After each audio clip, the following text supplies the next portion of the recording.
Halo semuanya, di video kali ini kami akan membahas tentang sistem kekebalan spesifik. Kita langsung saja ke pembahasannya ya. Sistem kekebalan spesifik atau adaptif adalah pertahanan tubuh terhadap patogen tertentu yang masuk ke dalam tubuh. Jadi, yang belum tahu apa itu patogen, patogen adalah mikroorganisme parasit yang bisa menyerang manusia, tumbuhan, maupun hewan.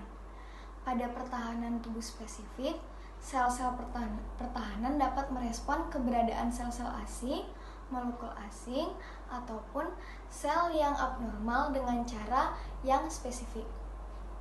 Respon kekebalan ini meliputi produksi protein pertahanan tubuh spesifik yang juga disebut dengan antibodi yang dilakukan oleh limfosit. Nah, sekarang kami akan membahas sedikit tentang antigen dan antibodi di dalam sistem kekebalan spesifik. Oke teman-teman, jadi saya akan jelaskan sedikit tentang antigen dan antibodi. Apakah kalian tahu bahwa kebanyakan mikroba asing itu dapat dikalahkan dengan antibodi yang dihasilkan oleh limfosit? Apa itu antibodi? Antibodi adalah zat molekul besar seperti protein dan polisakarida. Nah, antibodi ini berperan besar dalam menghancurkan serangan virus ataupun bakteri. Selain itu, antibodi juga berperan penting untuk melindungi tubuh kita dari serangan virus. Nah, ada nama lain dari antibodi ini. Nah, antibodi itu nama lainnya adalah imunoglobulin. Nah, selain ada antibodi, ada juga yang namanya antigen. Antigen adalah zat yang merangsang respon imunitas, nah, terutama dalam menghasilkan antibodi. Nah, antigen ini bisa berupa bakteri, virus, protein, karbohidrat, sel-sel kanker, ataupun racun. Selain ada antibodi dan antigen, ada juga yang namanya limfosit. Nah, limfosit ini merupakan sel utama dalam sistem kekebalan tubuh kita. Nah, jadi limfosit ini berperan penting untuk melawan penyakit-penyakit menular seperti AIDS, kanker, rabies, ataupun TBC. Nah, limfosit itu dibedakan menjadi dua macam, yaitu limfosit B atau sel B dan limfosit T atau sel T. Apa sih perbedaan kedua limfosit ini? Pertama, limfosit B atau sel B itu berfungsi menyerang kuman dari luar sel. Sedangkan limfosit T atau sel T itu berfungsi menyerang kuman dari dalam sel. Lalu mengapa dikatakan limfosit B atau limfosit T? Nah, jadi yang pertama limfosit B. Nah, limfosit B ini diambil dari kata bone marrow atau sumsum tulang. Jadi limfosit B ini diambil dari kata bone marrow-nya itu. Nah, jumlah limfosit B ini itu adalah 25% dari jumlah total limfosit di tubuh. Nah, limfosit B ini itu diibaratkan sebagai pabrik senjata di dalam tubuh kita, di mana nanti pabrik senjatanya ini akan memproduksi antibodi yang nantinya akan digunakan untuk menyerang kuman ataupun bakteri ataupun virus. Lalu bagaimana dengan limfosit T?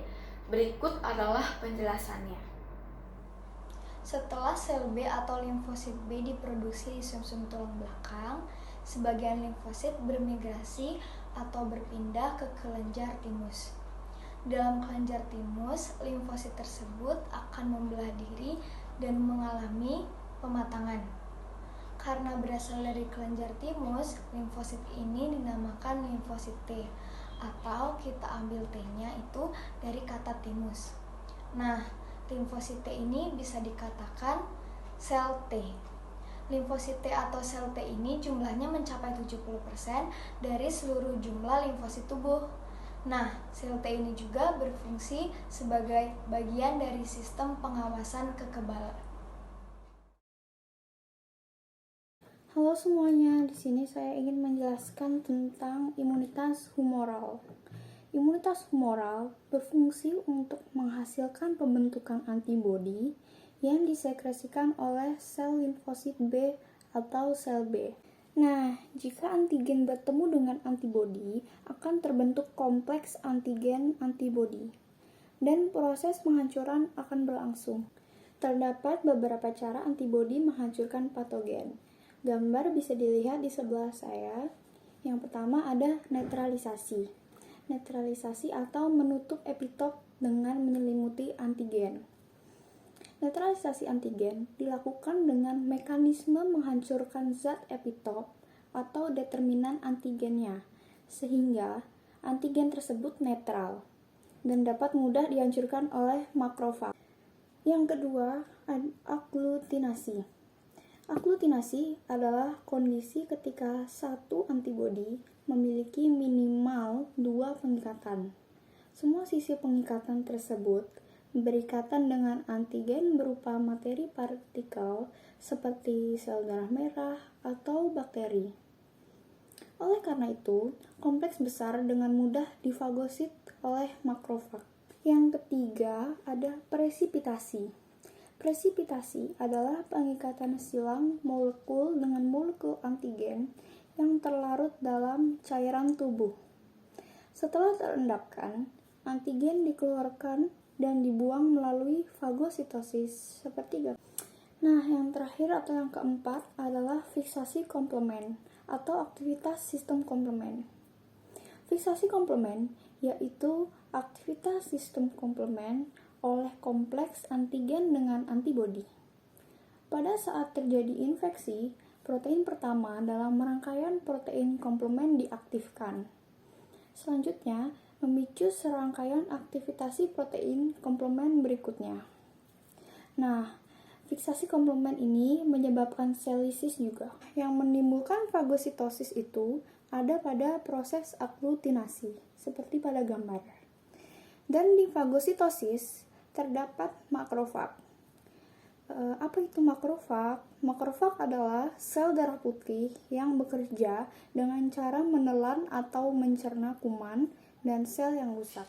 Di dalam imunitas humoral, terdapat respon kekebalan primer dan respon kekebalan sekunder. Nah, jadi kita akan bahas pertama dulu, yaitu respon kekebalan primer.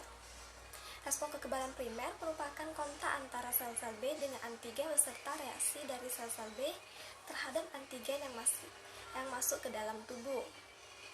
Kemudian, respon kekebalan sekunder merupakan ketika individu terpapar lagi oleh antigen yang sama beberapa waktu kemudian, dan respon akan menjadi lebih cepat dengan respon yang lebih besar dan lebih lama. Oke, selanjutnya dalam imunitas humoral, imunitas ini bergantung pada peran langsung sel-sel limfosit dalam menghasilkan patogen.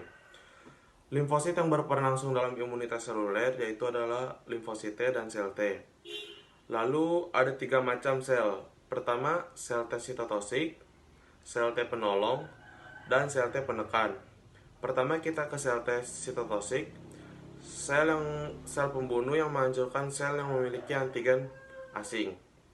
Contohnya, sel tubuh yang dimasuki virus, sel kanker, dan sel sangkokan. Lalu yang kedua ada sel T penolong. Sel T penolong adalah sel yang membantu sel B mengenali dan menghasilkan antibodi untuk melawan antigen, memperkuat aktivitas sel T sitotosik dan sel T penekan yang mulai serta mengaktifkan makrofag.